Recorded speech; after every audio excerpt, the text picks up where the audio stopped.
Programme میں آپ کو خوش آمدید کہتے ہیں. میں اسد اللہ خان ہوں. عمران خان صاحب کے صاحبزادے قاسم خان نے UNHRC میں جو خطاب کیا، جس میں انہوں نے کہا کہ ان کے والد کو غیر قانونی حراست میں رکھا گیا ہے، انسانی حقوق کی خلاف ورزی ہو رہی ہے، اور انہوں نے یہ بھی مطالبہ کیا کہ ان کے والد کو فوری طور پر رہا کرایا جائے. اس پر حکومت نے کافی سخت رد عمل دیا ہے. آج عطا تارڑ صاحب نے ایک پریس کانفرنس کرتے ہوئے یہ کہا کہ عمران خان کے جو صاحبزادے ہیں وہ پاکستان کا GSP پلس سٹیٹس ختم کرانے کی کوشش کر رہے ہیں، اور پاکستان تحریک انصاف اپنے مفادات کے لیے پاکستان کو نقصان پہنچا رہی ہے. اور انہوں نے یہ بھی کہا کہ عارف اجاکیہ نامی ایک شخص ہے جو بھارت کے لیے کام کرتا ہے، اور پاکستان تحریک انصاف ان کی مدد سے، عارف اجاکیہ کی مدد سے اس اسمبلی میں یہاں پر موجود تھی، اور پاکستان کے GSP پلس سٹیٹس کے لیے ان کی آپس میں میٹنگز بھی ہوئی ہیں. یہ الزامات عطا تارڑ صاحب نے عائد کیے پاکستان تحریک انصاف کی قیادت پر، زلفی بخاری پر اور ان کے صاحبزادوں پر. اور پھر وہ یہ بھی کہتے ہیں کہ پاکستان تحریک انصاف پاکستان کو ڈیفالٹ کرا کے خوش ہوتی ہے، یعنی اس کی خواہش تھی کہ پاکستان ڈیفالٹ کر جائے. یہ باتیں عطا تارڑ صاحب کی طرف سے کی گئی ہیں. عطا تارڑ صاحب نے خطاب کرتے ہوئے کہا کہ یہ تو پہلے بھی ڈیفالٹ کرانا چاہتے تھے پاکستان کو، اور اس میں یہ خوش ہوتے ہیں. اب اس پر ان چیزوں پر وضاحت کرتے ہوئے قاسم خان نے ٹویٹ کیا. انہوں نے کہا کہ I want to be very clear, like my father, I fully support maintaining GSP plus, as the people of Pakistan should never be punished for the actions of its leaders. But the Pakistani regime must also fully comply with the 27 treaties it committed to follow to obtain this benefit. یہ انہوں نے آپ tweet کر کے وضاحت بھی کر دیا. میرے ساتھ آج کے پروگرام میں سینیٹر اون عباس بپی صاحب موجود ہیں، پاکستان تحریک انصاف کے رہنما ہیں. بپی صاحب خوش آمدید. خرم دستگیر صاحب ہمارے ساتھ موجود ہیں، آپ سینئر رہنما ہیں مسلم لیگ نون کے اور سابق وفاقی وزیر ہیں. خرم دستگیر صاحب آپ کو بھی خوش آمدید، بہت شکریہ. خرم صاحب، PTI کا موقف یہ ہے اس پر کہ GSP پلس کو ختم کرنے کی تو کہیں بات ہی نہیں کی قاسم خان نے، اور انہوں نے کہیں نہیں کہا کہ پاکستان کا یہ سٹیٹس ختم کر دینا چاہیے. انہوں نے تو یاد دلایا ہے کہ پاکستان نے معاہدہ کر رکھا ہے کہ انسانی حقوق کی پاسداری کی جائے گی، جو کہ نہیں ہو رہی ہے. آپ کیا کہیں گے اس پر؟ دیکھیے، قاسم خان نے جو بات کی وہ آپ نے سنوا دی، لیکن ان کے ساتھ ایک عثمان خان صاحب، ڈاکٹر عثمان خان کے نام سے ایک صاحب بیٹھے تھے، اور انہوں نے کہا کہ میرا نام ڈاکٹر عثمان خان، اگر انگریزی ہے تو انگریزی میں ایگزیکٹ میرے پاس میرے سامنے، I am doctor Usman Khan, I am also Imran خان's family. EU should ensure that Pakistan's GSP status is cancelled. لہٰذا یہ بات بھی اسی کمرے میں ہوئی، اس کی ویڈیوز بھی موجود ہیں. لیکن یہ چونکہ پہلا واقعہ نہیں ہے، اگر آپ کو یاد ہو تو 2022 میں بھی جب تحریک انصاف کی 2 صوبوں میں حکومت تھی، پنجاب میں اور خیبر پختونخوا میں، تو دونوں کے جو اس وقت کے وزرائے خزانہ تھے ان کو جو ڈیپوز ہوئے تھے وزیر خزانہ، ان ایک ٹیلی فون ریکارڈ موجود ہے جس میں انہوں نے کہا تھا کہ آپ تعاون نہ کریں IMF کے ساتھ، اور یہ جو ہے تاکہ یہ جو گورنمنٹ ہے یہ پاکستان کی وہ دیوالیہ ہو جائے. پھر اسی طرح دوبارہ خط لکھا گیا کہ جی جب تک جو ہے IMF کو خط لکھا گیا باقاعدہ طور پہ کہ جی جب تک یہ جو پاکستان میں جمہوریت کے معاملات حل نہیں ہو جاتے پاکستان کو جو لون ہے وہ ایکسٹینڈ نہ کیا. یہ سب ریکارڈ کی باتیں ہیں، یہ کوئی اوپینین نہیں ہے. تو لہٰذا یہ اب ان کا ایک واضح تاریخ موجود ہے تحریک انصاف کی کہ یہ اپنے ذاتی سیاسی مقاصد کو پاکستان کے قومی مفادات پر ترجیح دیتے ہیں، اور پاکستان کے قومی مفادات کو نقصان پہنچاتے ہیں. پاکستان میں جو بھی اختلافات ہوں ہمارے آپس میں، چاہے عدلیہ سے ہوں یا دوسری سیاسی جماعتوں سے ہوں، لیکن پاکستان کے اندر کے اختلافات پاکستان کی سرحد کے اندر رہنے چاہیے، باہر نہیں جانے چاہیے، اور جس کا پاکستان کو نقصان ہوگا. اور ظاہر ہے جو جس طرح کی گفتگو کی قاسم خان صاحب نے جو گفتگو کی، میرا اس پہ صرف ایک اعتراض ہے کہ وہ جو بار بار انہوں نے پہلی دفعہ نہیں کہا کہ جی ان کو کسی ڈیتھ سیل میں رکھا ہوا ہے. ڈیتھ سیل میں تو 7 سیل نہیں ہوتے، اور ڈیتھ سیل میں ایکسرسائز بائک بھی نہیں ہوتی، ڈیتھ سیل میں ٹیلی ویژن بھی نہیں ہوتا، اور ڈیتھ سیل میں آپ کو آپ کی مرضی کے کھانے بھی نہیں ملتے. اور کچھ عرصے سے ٹھیک ہے ان کی ملاقاتوں پر پابندی ہے، لیکن اس سے پہلے 1000 کے قریب لوگ ان کو مل چکے ہیں. تو کسی طرح کی بھی سولیٹری کنفائنمنٹ نہیں ہے. ان کو عدالت نے ایک سزا دی. عدالت سے آپ کو اختلاف ہے جس طرح بھی جب ان کے اپنے بیٹوں سے بانی چیئرمین کی بات کروائی گئی عید پہ، انہوں نے اس کو عدلیہ کے خلاف اپنی رائے ظاہر کرنے کے لیے استعمال کیا، تو وہ بھی انہوں نے کر دیا ہے.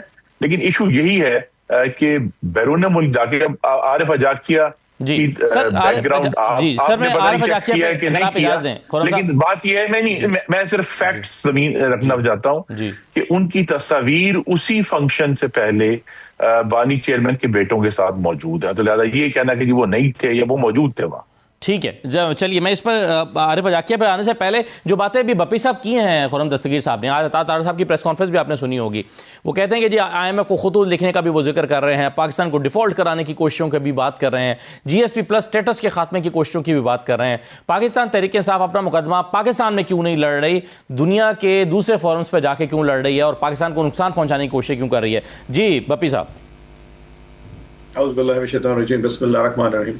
اسد اللہ خان صاحب، میں آپ سے سوال پوچھتا ہوں، پاکستان میں کون سا فورم بچا ہے جہاں پاکستان تحریک انصاف یا عمران خان کے بچے جا کے اپنا کیس لڑ سکتے ہیں؟ یہاں پہ ان کی بہنیں پچھلے 2-2.5 سال سے ملاقاتوں کے لیے سڑکوں پہ رلتی پھر رہی ہیں، ان کو انصاف نہیں ملا، تو کون سا فورم میں جا کے وہ دروازے کھٹکائیں جہاں ان کو ایک بچوں کو اپنے والد سے بات کرنے کے لیے 8 مہینے 9 بلکہ تقریباً 1.5 سال انتظار کرنا پڑ گیا. اس عید پہ 1.5 سال کے بعد قاسم اور سلمان کی عمران خان صاحب سے بات کرائے گی، تو کون سے فورم پہ جائیں؟ یقین کیجیے، مطلب میں حیران ہوں کہ ایک شخص، ایک بچہ ایک انٹرنیشنل فورم پہ جا کے ایک بات کرتا ہے کہ میرے والد کو اس قسم کا ٹارچر کا شکار کیا جا رہا ہے. تو خبر یہ نہیں ہے کہ ایک بیٹا اپنے والد کی کتنی تکلیف کی کہانی سنا رہا ہے، خبر یہ ہے کہ شاید اس کی وجہ سے کہیں اینٹی اسٹیٹ، اس کی لفظ میں کوئی ہیر پھیر کی وجہ سے کوئی اینٹی اسٹیٹ گفتگو ہو گئی. خبر یہ نہیں کہ اس نے پاکستان میں ہیومن رائٹس کی وائلیشن ہو رہی ہے، قاسم خان نے یہ کہا. خبر یہ بن گئی کہ شاید اس کی وجہ سے ہمارا GSP کا اسٹیٹس نہ چلا جائے. کیا اس حکومت نے، اس سیٹ اپ نے کیا یہ سوچا ہے کہ پاکستان میں کس قسم کا ظلم برپا ہے پچھلے 2-2.5 سال کے اندر؟ اس کو ریویو کرنے کو تیار نہیں ہے. لوگوں کی ماؤں بہنوں بیٹیوں کو اٹھا لیا. کل رات کو 1:30 بجے عالیہ حمزہ کو اٹھا لیا گیا، اس کے گھر سے اس کی بچیوں کے سامنے دروازے توڑ کے اٹھا کے لے گئے. ایک بہت بڑا دہشت گرد ہے، وہ خبر نہیں بن سکی. ہاں، قاسم خان کی الفاظ میں کوئی ایک ایسی لائن اوپر نیچے ہو رہی جہاں سے لگ رہا تھا کہ شاید وہ اینٹی اسٹیٹ ہو کے ہمارا GSP اسٹیٹس بند کرا رہا ہے. سوچیں کہ قاسم کی تکلیف کیا تھی، ایک بیٹے کی تکلیف کہ اپنے بیٹے کے لیے ایشو یہ بن گیا کہ شاید اس نے کوئی ایسی بات کر دی. یقین کریں میں تو ہنس رہا ہوں. یہ اس کو مطلب this is total a mockery of the system کہ پاکستان میں ہو کیا رہا ہے. مطلب یہ کوئی نہیں کہہ رہا کہ القادر کی اپیل نہیں لگ رہی، یہ کوئی نہیں کہہ رہا. لیکن آپ نے جیسا کہ کہا بپی صاحب، آپ یہ کہہ رہے ہیں کہ وہ پاکستان میں ان کے پاس کوئی فورم نہیں بچا ہے، لیکن پاکستان تو وہ آ نہیں رہے ہیں. عطا طاہر صاحب نے کہا کہ نائکاپ کے ذریعے سے وہ کیوں ٹریول نہیں کرنا چاہتے. اس پوری اسٹیٹمنٹ جو طاہر صاحب آج دے رہے ہیں، آج سے 10-15 دن 20 دن پہلے بھی گئی تھی، نائکاپ. اس نائکاپ میں سب کچھ ہے، یعنی کہ پاکستان آئے لیکن برطانوی پاسپورٹ میں نہیں آئیں گے، وہ پاکستانی شہری ہونے کے ثبوت ساتھ لے کے آئیں تاکہ ایئرپورٹ پہ لا اینڈ آرڈر پہ ہی ایشو کے اوپر، اس الیجڈ الزام کے اوپر ان کو گرفتار کر لیا جائے. یعنی کوئی حرج ہے؟ اس حکومت کی سوچ چیک کریں کہ نائکاپ پہ آئیں، اس کا مطلب پاکستانی بن کے آؤ، میں تمہاری اوقات دکھاؤں گا. تم جتنے یہ برطانوی پاسپورٹ دے کے انگریزی بولتے پھرتے ہو نا، ہم تمہیں اس وقت تمہاری اوقات دکھائیں گے جب کسٹم اور امیگریشن والا تمہیں پاکستانی پکڑ کے تمہارے گلے سے پکڑے گا، کیونکہ پاکستان میں امن و امان کا ایشو تمہاری وجہ سے بننے جا رہا ہے. تم بھی 30 دن کے لیے جیل چلے جاؤ. یہ ہے وہ نظام جو ایک بچوں کو اپنے باپ سے ملنے کے لیے آنے کے لیے بیٹھ کے لائیو ایک فیڈرل منسٹر بیٹھ کے دھمکی دے رہا ہے کہ ذرا پاکستان کی شناختی کارڈ پہ آؤ تو صحیح. یہ وہ کہنا چاہ رہا تھا، try to understand the situation. یعنی کہ وہ یہ نہیں سوچ رہا کہ تمہاری باپ سے ملاقات ہوگی، وہ یہ نہیں کہہ رہا کہ تمہارے اپنے بھائیوں کی بہنوں سے ملاقات ہوگی، وہ یہ نہیں کہہ رہا کہ آنکھ کے مسئلے کے اوپر ہم اس کا ہسپتال کیسے چیک کروائیں گے، وہ یہ نہیں کہہ رہا کہ ہزاروں جو پاکستانی تحریک انصاف کے ورکر پڑے ان کے کیسز کیوں نہیں لگ رہے. وہ یہ ضرور کہہ رہا تھا آ کے تو دکھاؤ نائکاپ کے، تمہیں تمہاری اوقات دکھائیں گے. Try to understand, read between the lines what is trying to understand. چلیں میں اب دونوں چیزیں، خرم صاحب ایک تو بپی صاحب یہ کہہ رہے ہیں کہ آپ کو اس بات پہ تو اعتراض ہے کہ وہاں اس انٹرنیشنل فورم پہ جا کے قاسم خان نے گفتگو کیوں کی، لیکن اس بات پر اعتراض کیوں نہیں ہے کہ پاکستان میں ہیومن رائٹس وائلیشنز ہو رہی ہیں پچھلے 2-2.5 سال سے؟ جی تو بپی صاحب دیکھیے، کیا بپی صاحب کا مائک کسی نے بند کیا ہے؟ وہ کھل کر اس پہ حکومت پر تنقید کر رہے ہیں، لیکن ان کو تو کسی نے نہیں پکڑا. یا تو لہذا جہاں جہاں ایسی جو سپیچ استعمال ہو رہی ہے جو ریاست کے خلاف ہے اس کو پکڑا جا رہا ہے. اس کے علاوہ آپ تنقید کر رہے ہیں، بپی صاحب بھی کر رہے ہیں. ہر روز تحریک انصاف کے بہت سارے ہمارے کولیگز جو ہیں وہ ٹیلی ویژن پر آ کر تنقید کرتے ہیں اور کر رہے ہیں پچھلے 2.25 سال سے. ایک تو یہ ایشو ہے، لیکن اس پہ جہاں اگر کہیں کسی ایشو میں یا کسی شخص پہ، کسی کارکن پہ کوئی زیادتی ہوئی ہے تو بالکل حکومت اس کو دیکھے گی اور اس کے اوپر اس کا جو درست ایکشن ہے وہ لیا جائے. دوسرا دیکھیے، وہ نائکوب پر آئیں یا اپنے برطانوی پاسپورٹ پر آئیں، یہ تو ایک بڑی مضحکہ خیز بات ہے نا کہ اگر وہ اپنی برطانوی پاسپورٹ پر آئیں گے اور ان کی پاکستان کی دوہری شہریت برقرار ہے تو تب بھی تو انہیں پکڑا جا سکتا ہے. ایشو نائکوب نہیں ہے، ایشو ان کی دوہری شہریت ہے. جب تک وہ اپنی پاکستانی شہریت سے دستبردار نہیں ہوتے، تب تک اگر وہ پاکستان میں موجود ہے تو ان پر پاکستان کے قوانین کا اطلاق ہوگا. تو لہٰذا یہ کہنا کہ جی میں بڑا واضح بات ہے کہ وہ ویزا لے کر آئیں یا نائکوب پر آئیں، اگر وہ پاکستان میں موجود ہے اور وہ پاکستان کے شہری ہیں، نائکوب اس کی گارنٹی دیتا ہے، تو لہٰذا ان کے اوپر پاکستان کے اطلاق ہوگا. اصل ابھی تک یہ ہے کہ انہوں نے کوئی سنجیدہ کوشش نہیں کی کہ وہ پاکستان آ کر اپنے والد سے ملے. اور میں دوبارہ دہرانا چاہتا ہوں کہ اگر وہ پاکستان آئیں گے تو ان کو ان کے والد سے ملاقات کروائی جائے گی. یہ تو آسان نہیں تھا کہ اگر انہوں نے ویزا اپلائی کیا، انہیں ویزا جاری کر دیا جاتا، اور اس کے باوجود اگر وہ نہیں آتے تو پھر تو پی ایم ایل این یہ کہنے میں حق بجانب تھی کہ انہیں دیکھیں آپ نے ویزا بھی دیا اور پھر بھی وہ آنے سے کترا رہے ہیں اور گھبرا رہے ہیں. تو ویزا کیوں جاری نہیں کیا گیا؟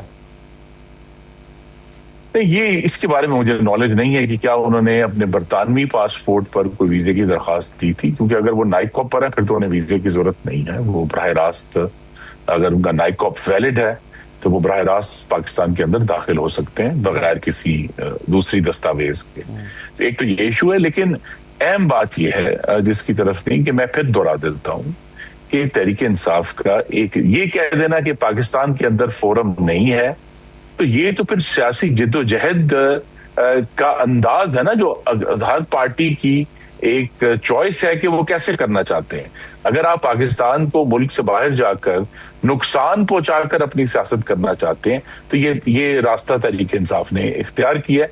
لیکن یہاں بہت ساری جماعتیں ہیں جنہوں نے ایشو بھی کیا، یہاں جیلیں بھی کاٹی، انہوں نے احتجاج بھی کیے، لیکن انہوں نے کبھی پاکستان سے باہر کے کسی فورم کو نہیں کہا. دیکھیں یہ کوئی چھوٹی بات نہیں. اب یہ کہہ دینا کہ جی کیا ہو گیا، انہوں نے یہ خط لکھا آئی ایم ایف کو کہ جب تک جو 2024 کا الیکشن جو ہے اس کو نہیں کوئی جج کر لیتا تب تک آئی ایم ایف لون نہ دے.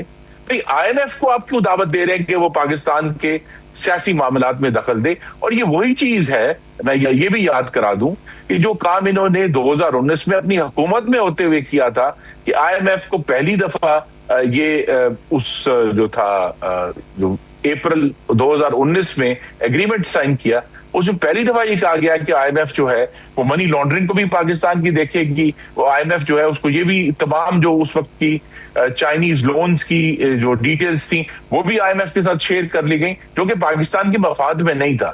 تو ایشو یہ ہے کہ جو سیاسی لڑائی ہے یا جو ان کا یہ خیال ہے کہ پاکستان میں مختلف قسم کی جو اگر غیر قانونی عمل ہو رہے تو اس کی لڑائی جہاں لڑی جانی ہے.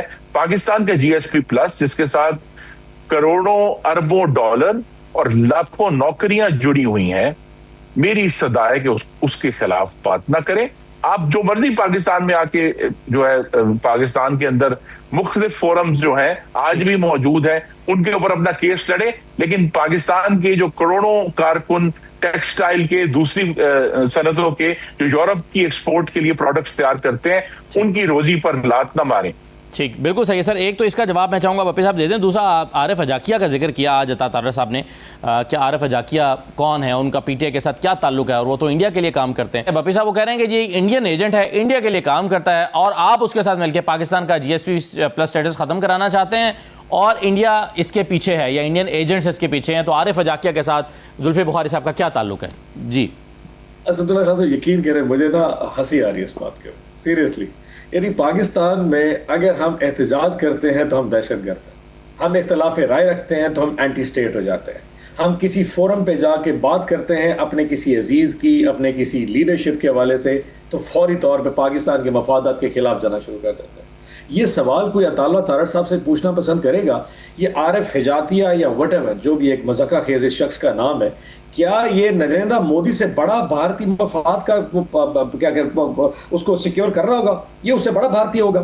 تو کیا آج میاں نواز شریف جو نریندر مودی سے 10 دفعہ ملاقات کر چکے ہیں، بلکہ ان کی شادی پہ، ان کی گھر کی شادی کے اوپر اگر وہاں پہ تشریف لے کے آیا تھا، تو کیا نواز شریف صاحب اس وقت کیا دہشت گرد ہو گئے؟ وہ اینٹی اسٹیٹ ہو چکے ہیں۔ وہ جو خاتون آئی تھی جو پاکستان کے خلاف لکھتی ہوتی ہے، بہت بڑی جو جرنلسٹ ہے، آپ کو اس کا نام یاد ہوگا، یا وہ جو اسٹیل کا ٹائکون ہے جس کے گھر چل کے آئے تھے ان کے گھر، تو پھر تو نواز شریف صاحب بھی بہت بڑے دہشت گرد ہو گئے۔ تو کیا پھر ریاست نواز شریف سے پوچھے گی کہ تم نریندر مودی سے لے کے اس جرنل سے لے کے اس اسٹیل کے ٹائکون سے کیوں ملتے رہے گے؟ تمہارے کیا کاروباری روابط ہے؟ دس از میں پھر تعالیٰ تعالیٰ سے کہوں گا کہ آپ جواب دے دینا۔ خرم دستگیر صاحب خوش ہے جواب دے سکیں۔ برکھا دت سے ملنا، بھابی صاحب برکھا دت سے ملنا اور پرائم منسٹر سے ملنا یہ ایک علیحدہ معاملہ ہے۔ وہ تو کہہ رہے ہیں کہ یہ انڈیا کے لیے کام کرتے ہیں اور اس میٹنگ کے باہر جہاں پر یہ اجلاس ہو رہا تھا وہاں پر موجود تھے۔ میں بتاؤں کیا نریندر مودی سے زیادہ وہ عارف جاتیہ انڈیا کے لیے زیادہ لائل ہوگا؟ تو میں ایک کمپیریزن ڈرا کرنے کی کوشش کر رہا ہوں، یعنی کہ آپ کی شادی پہ انڈین پرائم منسٹر آئے تو آپ وفادار ہیں، آپ محب وطن ہیں۔ ایک شخص باہر بیٹھا ہے جس کو دوسرا ڈینائی کر رہا ہے، مطلب زلفی بخاری ڈینائی کر رہا ہے، میں اس کو جانتا نہیں، لیکن وہ ایلیگیشن فٹ کرنا آسان ہے کیونکہ ہم دہشت گرد ہیں۔ ہر چیز وہ ہم پہ لیبل کرنا بہت آسان ہے، ان پہ لیبلنگ کرنا اس لیے مشکل ہے کیونکہ یہ پرائم منسٹر ہے۔ برکھا دت مل گئی ہے، وہ اسٹیل ٹائکون مل کے چلا گیا، کسی سے ان کی رشتہ داری ہے، کسی سے کوئی تعلق بنتا جا رہا ہے۔ We can't question it because obviously مطلب یہ تو ریاست کے سارے وفادار لوگ ہیں، ہم کیونکہ دہشت گرد ہیں، ہماری تو ہر ادا کے اوپر ایک لیبل لگا دینا اینٹی اسٹیٹ دہشت گرد، یہ بہت آسان ہو جاتا ہے۔ کیا زلفی بخاری کا ڈینائل کافی نہیں ہے کہ میں شخص کو نہیں جانتا؟ It should be end of story. لیکن کیونکہ یہ بیچنا بہت آسان ہے، اور یہ بیچا اس لیے نہیں جاتا کہ ہم دہشت گرد، یہ بیچا اس لیے جاتا ہے، یہ ریاست کو یاد کرایا جاتا ہے۔ یاد رکھنا یہ بیسیکلی وہ 9 مئی والے یہ بیسیکلی اس طرح کی حرکتیں کرتے رہتے، شاید کسی کو پتہ بھی نہ ہو، تورنٹ نے کہیں سے نوٹ کر کے نکال لیا تاکہ نظام کو یاد کرایا جائے۔ ان کو یاد، یہ تحریک انصاف والے ہیں ہی ایسے۔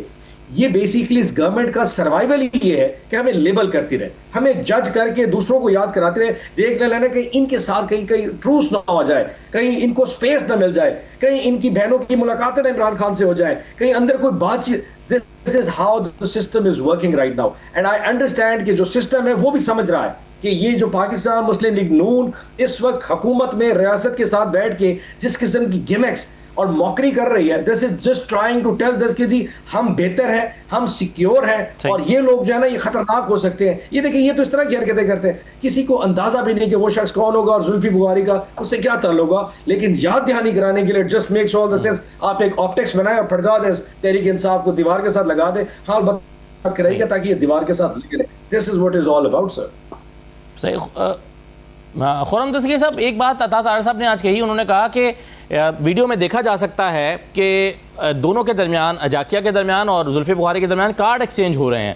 تو کارڈ ایکسچینج ہونے کا تو یہ مطلب نہیں ہے کہ یہ پہلی ملاقات ہے، کیونکہ کارڈ تو پہلی ملاقات میں ایکسچینج ہوتے ہیں۔ تو یہ پھر یہ کہنا کہ ان کی پہلے سے انہوں نے کوئی چیزیں آپس میں طے کی ہوئی تھی، اگر طے کی ہوئی تھی تو اس میٹنگ میں کارڈز کیوں ایکسچینج ہو رہے تھے؟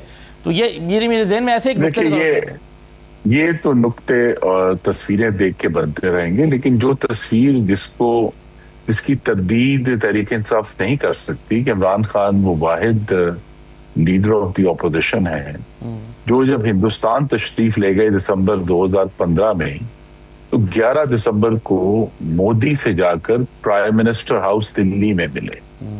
دیکھیں ملاقات، اگر ملاقات ہی 22 سے جو ہے وہ اعتراض ہے تو پھر تو خان صاحب بھی مل چکے ہیں، وہ تو آن ریکارڈ ہے۔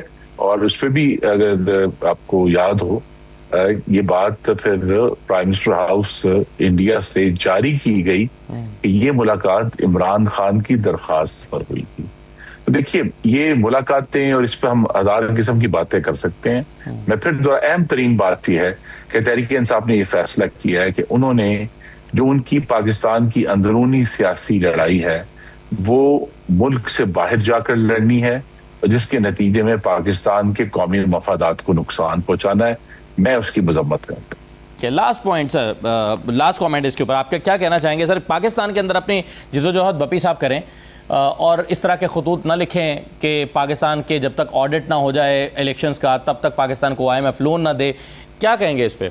خان صاحب میں بات میں مجھے اندازہ نہیں یہ ایک جو لیٹر لکھا گیا یا کیا اس کا بیک گراؤنڈ ہوگا، بٹ ایک سوال بتاؤ، اس دفعہ جو IMF نے کیا آپ کے ساتھ اس میں ایک شرط تھی جس میں تھا کہ جی آپ جتنی پاکستان میں بیوروکریسی ہے 17 سے لے کے 22 گریڈ والے آپ ان کے ایسٹس شو کر دیں، گورنمنٹ نے انکار کر دیا جس بھی پریشر کی تحت. سو جب آئی ایم ایف ان سے کوئی اس طرح کی چیزیں پوچھتا ہے جن پہ اپنے مفادات پہ ضرب آتی ہے, یہ گورنمنٹ فوراً اس پہ نا فوراً ایک اسٹبن اپروچ لے لیتی ہے.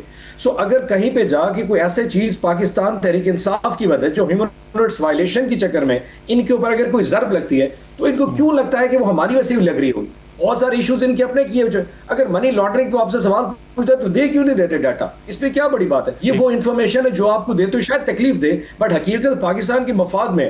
سو اگر کوئی اس طرح کا واقعہ کسی جگہ پہ ہو جاتا ہے تو ہمیں اس پہ لیبل کرنا I think still this is unfair. یقین جانیے انڈیا وار میں پاکستان تحریک انصاف اور عمران خان نے ثابت کیا تھا ہم محب وطن ہیں, ہم اپنی ریاست کے پیچھے, ہم اپنی افواج کے پیچھے ہیں. ہاں اپنے حقوق, انسانی حقوق کے حوالے سے, اپنے رائٹس کی وجہ سے اگر کہیں پروٹیسٹ کرتے ہیں, کہیں بولتے ہیں, کہیں اختلاف میں رائے رکھتے ہیں, اس کو اسی ریاست میں ہمارا ایک جینون بیسک ہیومن رائٹ ہی سمجھا جائے بجائے ہمیں کوئی لیبل کرنے کے. دس از آل آئی ہیو ٹو سے سر. بہت شکریہ سینیٹر اورنگ آباز بپی صاحب, خرم دستگیر صاحب, بہت شکریہ پروگرام میں شرکت کرنے کے لیے.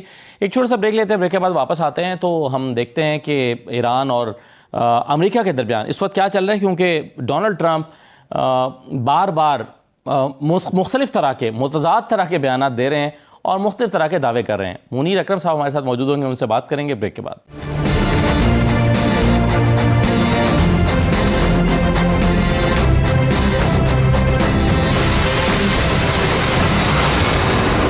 آپ کو دوبارہ خوش آمدید کہتے ہیں. ڈونلڈ ٹرمپ روزانہ اپنا بیان بدل رہے ہیں ایران کے حوالے سے. کل انہوں نے کہا کہ ایران کے ساتھ بس معاہدہ ہونے ہی والا ہے. پھر انہوں نے کہا کہ ایران کا جو نیا رجیم ہے یہ بہت اچھا ہے, یہ سمجھدار ہے, یہ ہم سے بات چیت کر رہا ہے.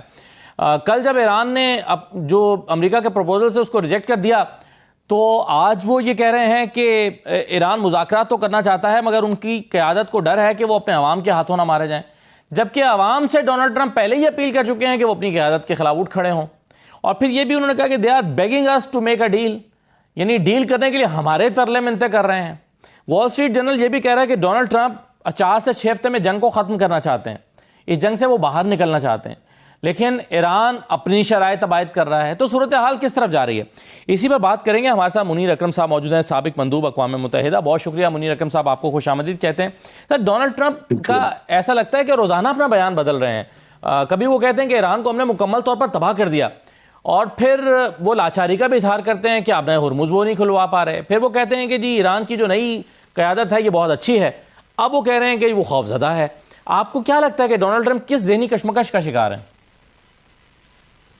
جی میرے خیال میں ان کو اس وقت دونوں طرف کھیل رہے ہیں. وہ ایک طرف سے اپنی عوام کو بتانا ہے کہ یہ جنگ ہمارے قابو میں ہے, ہم جیت رہے ہیں اور یہ جلدی سے ختم ہو جائے گی اور اکنامک امپیکٹ زیادہ نہیں ہوگا, تو اپنے عوام کو وہ دلاسا ایک طرف سے دے رہے ہیں. دوسری طرف سے ایران کی حکومت کو دھمکیاں بھی دینا مناسب سمجھتے ہیں. تو یہ دونوں چیزیں وہ کر رہے ہیں, روز بروز اپنی پوزیشن جو بدلتی ہے. اس کے مقصد دوسرے ہوتے ہیں, انٹرنل مقصد ہوتے ہیں اور ایکسٹرنل ہوتے ہیں.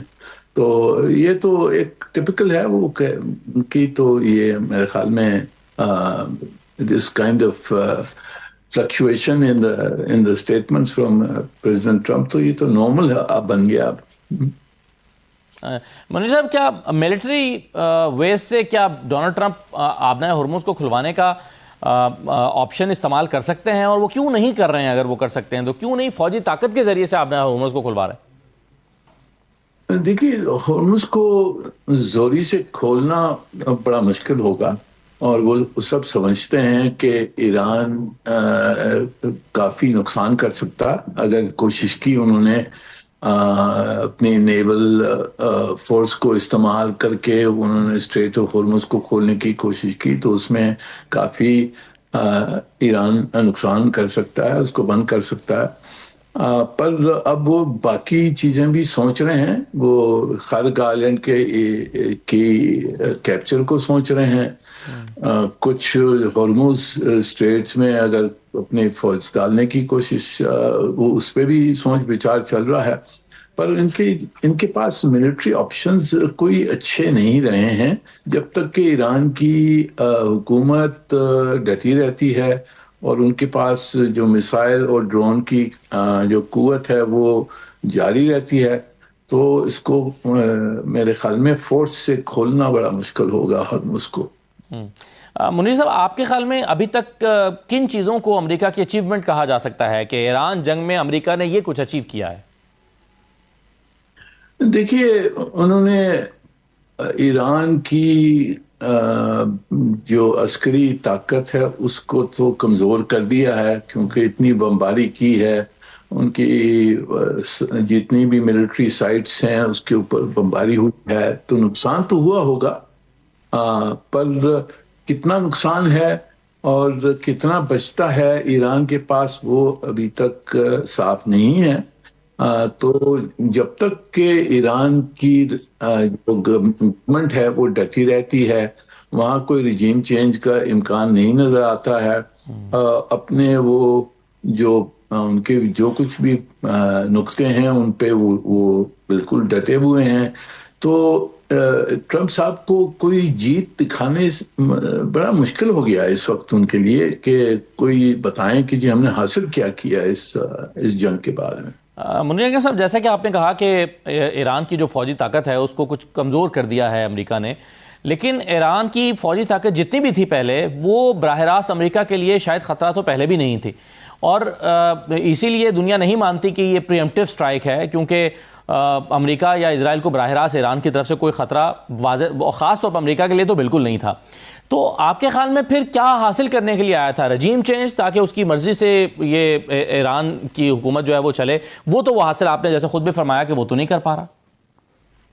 جی، ان کی میرے خیال میں یہ نیتن یاہو صاحب نے ان کو ٹرمپ صاحب کو کنونس کیا کہ اگر ہم یہ ان کی جو لیڈرشپ ہے اس کو ہم اسیسینیٹ کر لیں تو یہ باقی جو رجیم ہے بڑی کمزور ہو گئی ہے، ان کے خلاف پروٹیسٹ وغیرہ ہو رہے ہیں، تو یہ ہے کہ اگر جو لیڈرشپ کو ختم کریں تو ایک رجیم کولیپس ہو جائے گی۔ یہ ایران نے ان کو، میرے خیال میں اسرائیل نے ان کو یہ منوایا۔ اب وہ جنگ میں پڑ گئے۔ اب جنگ میں پڑنے کے بعد میں نہ رجیم چینج ہوئی ہے، نہ ایران کی جو قوت ہے میسائل اور ڈرون کی وہ ختم ہوئی ہے، ایران کی پوزیشن سخت ہو گئی ہے۔ تو کچھ یعنی کہ ان کو اس سے کچھ دکھانا بڑا مشکل ہو گیا کہ ہماری جیت کس طرح سے ہوئی ہے یہاں۔ منیر صاحب، آپ کے خیال میں جنگ کے خاتمے کا فیصلہ کون کرے گا؟ امریکہ اور اسرائیل کریں گے یا ایران کرے گا؟ کیونکہ ایران کہتا ہے کہ اب ہماری شرائط پہ یہ ہوگا، یہ ہماری شرائط ہیں، یعنی اس سے تو یہ لگتا ہے کہ امریکہ اگر یہ جنگ چھوڑ کے چلا بھی جائے تو اس کے جو یہاں پر اڈے موجود ہیں ایران اس پر حملے جاری رکھے گا۔ کیا آپ کو اس طرح کے خدشات دکھائی دیتے ہیں؟ جی، یہ جنگ ختم ہوگی جب دونوں طرف مانتے ہیں کہ اس جنگ کو روکنا ہے۔ میرے خیال میں جو اس وقت جو پوزیشنز جو ظاہر ہوئی ہیں، وہ 14-15 پوائنٹس جو امریکہ نے دیا ہے اور جو 5 پوائنٹس جو ایران نے دیا ہے، یہ بہت مختلف ہیں۔ اس میں کوئی کنورجنس ہونے کی بہت مشکل نظر آتا ہے، ایٹ لیسٹ فوراً۔ تو اس جنگ کو روکنے کے لیے کوئی اور قسم کا معاہدہ ہونا چاہیے، جس میں ایک سیز فائر ہو، جس میں کچھ ارینجمنٹ ہو ہرمز کو کھولنے کے لیے، کچھ ایران کے اوپر جو پابندی ہیں وہ ہٹائی جائیں۔ تو اس قسم کا میرے خیال میں پہلے پریلیمنری کوئی اگریمنٹ ہونا ہوگا سیز فائر کے لیے، اس کے بعد میں بات چیت ہو سکتی ہے۔ جو بھی 14-15 پوائنٹس امریکہ نے جو پیش کیے ہیں اور جو 5-6 پوائنٹ ایران نے پیش کیے ہیں، پھر اس کے اوپر یعنی کہ بہت عرصہ لگے گا اس کے اوپر کچھ اگریمنٹ اور معاہدہ کرنے کے لیے۔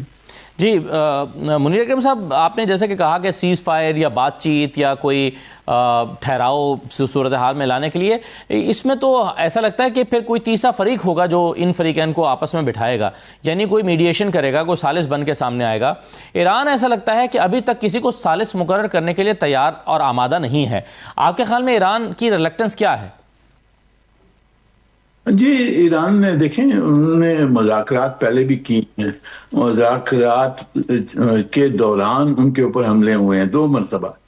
تو یہ تو ظاہر ہے کہ وہ مذاکرات پہ کوئی اعتبار نہیں کرتے ہیں امریکہ کے ساتھ.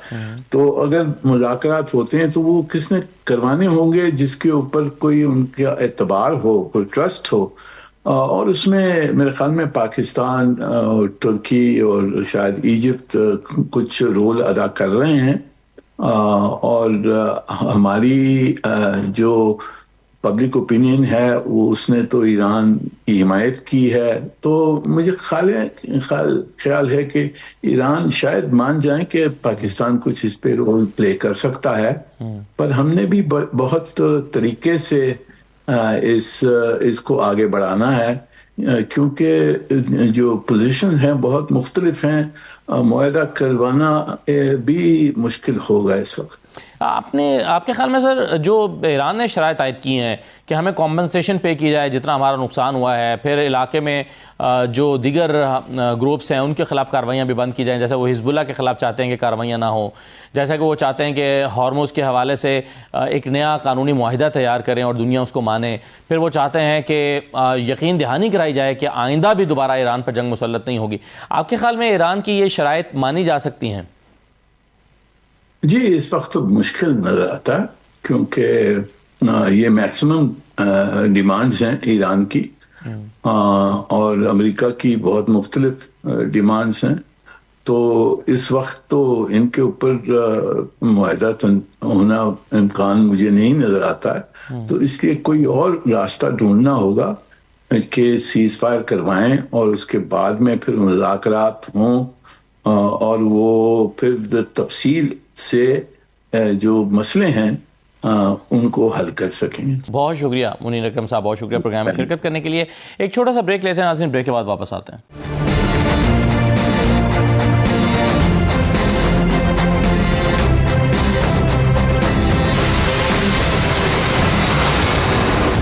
کے بعد دوبارہ آپ کو خوش آمدید کہتے ہیں. پروگرام کے اس حصے میں ہمارے ساتھ ڈاکٹر حسن رضا نقوی صاحب موجود ہیں, سینئر صحافی ہیں, تہران سے ہمیں جوائن کر رہے ہیں. بہت شکریہ ڈاکٹر صاحب, خوش آمدید. جوہر سلیم صاحب ہمارے ساتھ موجود ہیں, سابق سفارتکار ہیں. جوہر صاحب آپ کا بھی شکریہ. جوہر سلیم صاحب, آپ کے خیال میں ایران مذاکرات کی طرف فوری طور پر نہیں آیا تو اس کی وجہ کیا ہے؟ یعنی مذاکرات کی بات کو, ثالثی کی بات کو اس نے انکریج نہیں کیا. ریلیکٹنس کیا ہے ایران کی, یا وہ کیا چاہ رہا ہے اور کس طرح سے دیکھ رہا ہے آنے والے دنوں کو؟ میں یہ نہیں سمجھتا کہ وہ انکریج نہیں کرے اس کو. دیکھیں, ایران نے کہا کہ وہ جو ان کے پاس تجاویز آئی ہیں پاکستان کے توسط سے, اور وہ جو ظاہر ہے ان کو دیکھتے رہے. اب دیکھیں, میکسیملسٹ پوزیشن شروع میں تو ہوتی ہے دونوں سائڈز کی. وہ انہوں نے یہ بھی کہا کہ جو امریکہ کی جو تجاویز ہیں وہ میکسیملسٹ ہیں, تو وہ تو ظاہر ہے کہ ہر سائڈ چاہتی ہے کہ جو اس کی وش لسٹ ہے اس کو شروع میں ہی وہ تجاویز میں ڈال دے, اور پھر تاکہ ان کے پاس نیگوسیشن کے لیے کافی ساری اسپیس ہو.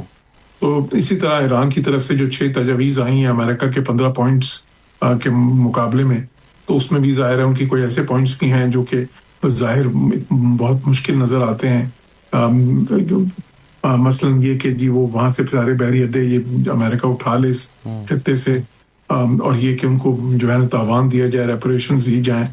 تو جو ہے اسی طرح امریکہ کی طرف سے بھی کچھ شرائط ذرا زیادہ سخت ہیں, جو ان کا جو پہلے موقف تھا اس سے بھی تھوڑا سا آگے ہیں. تو یہ تو پھر مذاکرات کی میز پہ چیزیں جو ان سی ہیں, ظاہر ہے کہ گیو اینڈ ٹیک ہوتا ہے, اور پھر ایک جو ہے نا کچھ اوور لیپنگ چیزیں ایسی آتی ہیں سامنے کہ جس سے پھر آپ کچھ کنورجنسز کی طرف بڑھتے ہیں ان ساری ڈائیورجنسز میں سے. تو اور پھر دیکھیں اس میں بہت ساری پوسچرنگ بھی ہوتی ہے. اس سے پہلے آپ ایک دوسرے پہ پریشر جنریٹ کر رہے ہوتے ہیں کافی زیادہ. تو ان کی جو ہر اسٹیٹمنٹ جو دونوں طرف سے آ رہی ہے, آپ ہر اسٹیٹمنٹ کو اس طرح سے اس کی جو ہے نا اس کے سیاق و سباق کے بغیر نہیں لے سکتے. You have to take it with a pinch of salt sometimes. تو وہ اس لیے میں سمجھتا ہوں کہ مذاکرات کی گنجائش ابھی بھی ہے, اور میں یہ بھی سمجھتا ہوں کہ جو راستہ جو ہے اس سارے جو ہے نا چیلنج سے نکلنے کا, جو کہ اس وقت ایک لوز سچویشن ہے ہر ایک کے لیے, جو سب کے لیے ایک مشکل سچویشن ہے, اس میں کوئی کسی کے لیے اس تک وکٹری نہیں ہے. جوہر سلیم صاحب, اگر بات چیت آگے بڑھتی ہے تو ظاہر ہے اس کے لیے پھر کوئی تو فریق ہوگا جو میڈیشن کرے گا, ثالث کا کردار ادا کرے گا, اپنا پلیٹ فارم مہیا کرے گا, بات چیت کرائے گا. پاکستان نے بھی اپنی خدمات آفر کی ہیں. یہ کہنا کیا درست ہوگا کہ ایران کو پاکستان کی ثالثی یا پاکستان کا بطور ثالث کوئی اعتراض نہیں ہے، لیکن انہیں لگتا ہے کہ ابھی ان شرائط پر جس پر امریکہ بات کرنا چاہتا ہے یہ بات کرنے کا ماحول نہیں ہے، اس لیے وہ اس میں ایک قدم آگے نہیں بڑھے، انہیں پاکستان پہ کوئی اعتراض نہیں ہے؟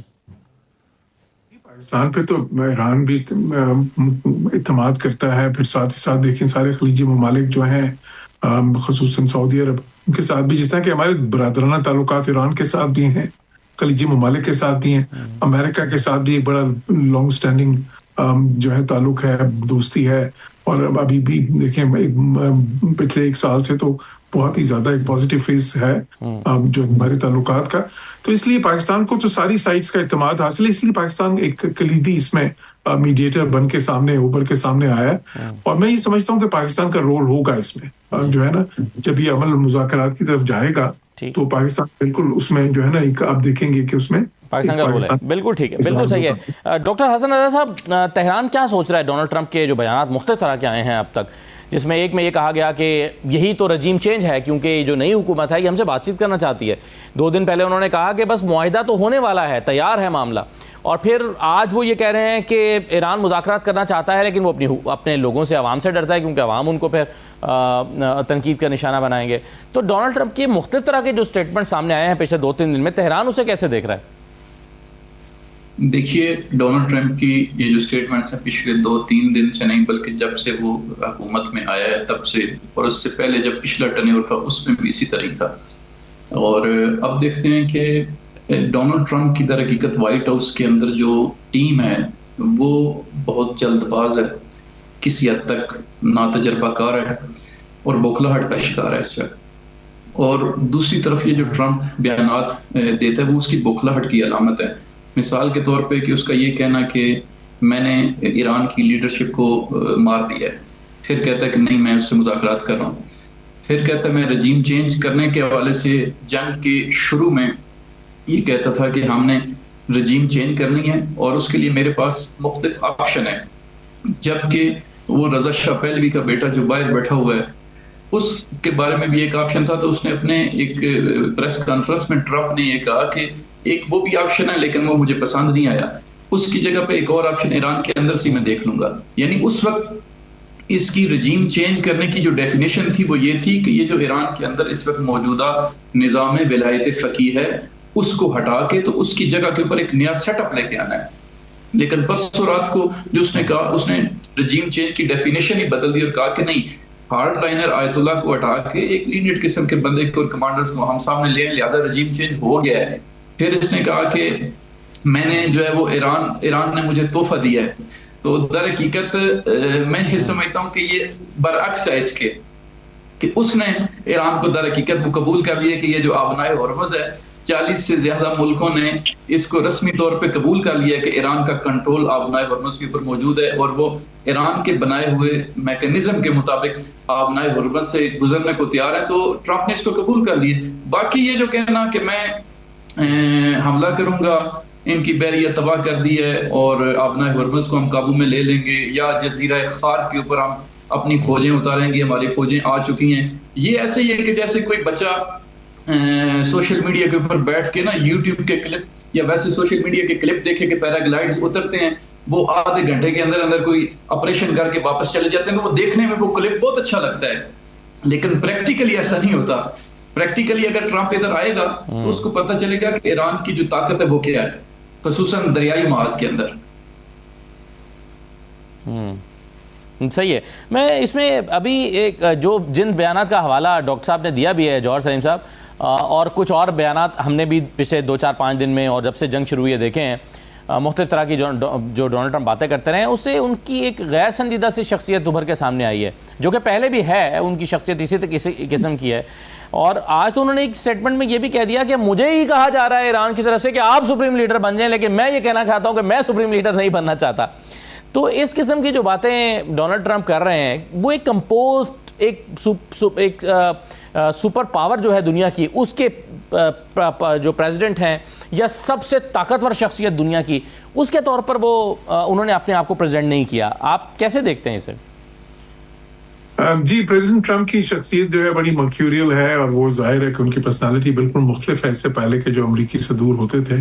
وہ ذرا ظاہر ہے وہ ایک بہت ہی سیریسنیس، اور کیونکہ وہ سمجھتے تھے کہ ان کی پوزیشن ڈیمانڈ کرتی ہے اس طرح کی ایک اتھارٹیٹیو، اس طرح کی جو ہے نا بہت ہی میچور اور سیریس کمپوزر. لیکن پریزیڈنٹ ٹرمپ کا اپنا ایک جو سٹائل ہے، وہ وہاں کے لوگ بھی کافی ساری بڑی کانسٹیٹوئنسی ہے وہاں پہ جو ان کو پسند کرتے ہیں. ان کے سٹائل میں یہ ہے، اچھا کئی بار وہ دیکھیں وہ اندر سے خاصے ذہین آدمی ہیں، وہ کرتے یہ ہیں کہ اپنے مختلف قسم کے جو اس طرح کے بیانات ہوتے ہیں ان سے 2-3 ان کے جو ہے نا ٹارگٹس ہوتے ہیں جو وہ اچیو کرتے ہیں. ایک تو یہ ہے کہ وہ بہت زیادہ اسپیس کریٹ کر رہے ہوتے ہیں اپنے لیے، کہ دیکھیں اگر ان کو کسی وقت یو-ٹرن لینا پڑے یا کسی طرح کوئی ڈیسیجن چینج کرنا پڑے تو انہوں نے پہلے ہی ایسی اسٹیٹمنٹس دے دی ہوتی ہیں، کیونکہ اسٹیٹمنٹس وہ 3-4 مختلف ڈائریکشنز میں دے رہے ہوتے ہیں، تو اس لیے ان کے پاس ہر طرف ایک اسپیس بن رہی ہوتی ہے. دوسری چیز یہ ہوتی ہے کہ کیونکہ وہ اس طرح کی جب بہت زیادہ باتیں کرتے ہیں اور پھر کئی ان میں سے ایک دم کسی پہ عمل بھی کر دیتے ہیں، کسی پہ نہیں کرتے، تو اس سے بہت زیادہ پھر جو ہے نا وہ دوسری سائڈ جو ان کی جو اپوزنگ سائڈ ہے ان کو مطلب وہ ٹینٹے ہاکس پہ ہوتے ہیں، ان کو پتہ نہیں ہوتا وہ کس وقت کیا کر گزرے ہیں. تو اس سے بھی ایک جو ہے نا ایلیمنٹ آف سرپرائز ان کو ملتا ہے جو خاصا جو ہے نا کارگر ثابت ہو سکتا ہے مختلف مواقع پہ. تو اس لیے وہ جو ہے نا یہ جو ساری چیزیں وہ کرتے ہیں وہ ان میں جو ہے اس کو بالکل اس طرح سے فیس ویلیو پہ نہ لیا جائے. اس کے پیچھے جو ہے نا کئی بار ایک بڑی ہی ان کی ایک یہ ٹیکٹکس ہیں جن کے پیچھے لطیفے بن رہے ہیں، میمز بن رہی ہیں. ڈونلڈ ٹرمپ پہ بہت سارے اے آئی جنریٹڈ جو جوکس ہیں وہ بنائے جا رہے ہیں ان کی شخصیت کے حوالے سے، یعنی وہ ایک مزاحیہ سا کردار بن کے ابھرے ہیں اس جنگ کے دوران جو پوری دنیا جس طرح سے ان کو لے رہی ہے. اب ایک جو سنجیدہ سوال ہے وہ یہ ہے کہ اور میں چاہوں گا ڈاکٹر صاحب پہلے آپ اس کا جواب دیں اور پھر یہی سوال میں جوہر صاحب کے سامنے بھی رکھوں گا کہ جنگ کا خاتمہ کس نے کرنا ہے؟ کیا یہ فیصلہ ڈونلڈ ٹرمپ کریں گے یا امریکہ کرے گا کہ جنگ ختم ہو رہی ہے اور وہ ختم ہو جائے گی، یا پھر ایران جب تک نہیں جائے گا تب تک بھی جنگ ختم نہیں ہوگی؟ یعنی ایران نے بھی یہ فیصلہ کرنا ہے. اگر امریکہ جنگ ختم کر کے چلا بھی جاتا اور ایران یہ فیصلہ کرتا ہے کہ نہیں ہم ابھی جنگ میں ہیں، ہمارے مطالبات پورے نہیں ہوئے، ہم تو حملے جاری رکھیں گے، کیا یہ صورت بھی ہے؟ جنگ کا خاتمہ کون کرے گا ڈاکٹر صاحب؟ دیکھیں اس وقت تک جو چیزیں سامنے آ رہی ہیں، گزشتہ رات کی اگر آپ ایران کے فارن منسٹر کے انٹرویو کو بھی دیکھیں تو اس میں بھی انہوں نے اس طرف اشارہ کیا ہے کہ جنگ کا خاتمہ ہم نے کرنا ہے، اور اس میں بھی یعنی ان کی باتوں سے یہ لگتا ہے. اور جو شرائط ہیں وہ کہتے ہیں کہ جو ہماری طرف سے شرائط پیش کی گئی ہیں ہم انہی شرائط کے مطابق آگے بڑھیں گے، اور اس میں سے کسی حد تک شاید ایران کو یہ لگتا بھی ہے کہ یہ شرائط پوری بھی ہو جائیں گی. مثال کے طور پہ ان میں سے ایک اہم شرط جو ہے وہ امریکی بیسز کو مڈل ایسٹ سے نکالنا ہے، خلیجی ممالک سے نکالنا ہے. آپ دیکھیں کہ قطر گزشتہ رات وہ پیچھے ہٹ گیا اور قطر کے وزیر خارجہ نے بھی بیان دیا ہم $6 ارب ایران کو دینے کو تیار ہیں اور وہ ہمارے اوپر حملے نہ کرے. عمان پہلے سے پیچھے ہٹا ہوا تھا، اور اس سے یہ پتہ چلتا ہے کہ دوسرے جو عرب ممالک ہیں ممکن ہے کہ وہ بھی اس طرف آ جائیں کہ اپنی بیسز کو ایران کے خلاف استعمال نہ ہونے دیں. بالکل ٹھیک، بہت شکریہ جوہر سلیم صاحب، ڈاکٹر حسن رضا صاحب بہت شکریہ پروگرام میں شرکت کرنے کے لیے. یہ آج کا پروگرام تھا، اجازت دیجیے، اللہ حافظ.